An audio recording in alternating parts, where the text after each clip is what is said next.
Guys, so we had DSTV Premiership action. Orlando Pirates going up against Bloemfontein Celtic. Game ending 1-0 to Orlando Pirates. Big win, 3 points. They closed the gap on the teams above them for sure. And as for Bloemfontein Celtic, I felt like they will feel disappointed that they actually didn't go at Orlando Pirates early on in the game, you know? And the reason being I say that is because in the first half, they were tentative, they were passive a little bit, they were worried, they were too worried about the transitional play of Orlando Pirates having to get the ball forward once they've won the ball, Orlando Pirates. And you could see that they were just so, even the fullbacks weren't going as high up as you would have probably used to seeing them. And with regards to Orlando Pirates, had a lot of the ball possession and obviously couldn't create clear-cut chances because Bloemfontein Celtic just had everybody behind, you know, and also Jackson Mapane was also really doing really well. And then eventually Mabena with a bad tackle, definitely deserved a red card on what he did to Mtamba there. I think he deserved to walk, he did. And then second half, for some reason, Bloemfontein Celtic are suddenly now more adventurous. They're starting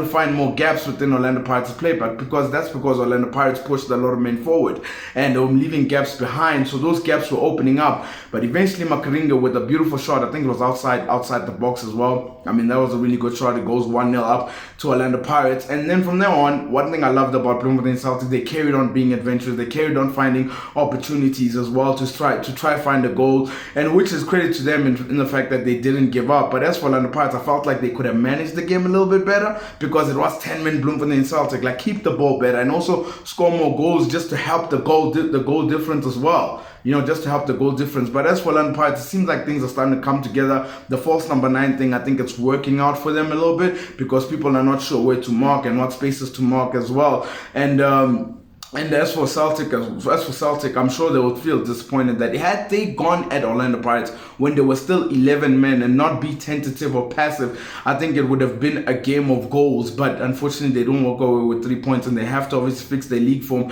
because they want to get away from the relegation position. And as for Orlando Pirates, congratulations on winning the 3 points. They've closed the gap, and that's all that matters. And things seems to be coming around just right.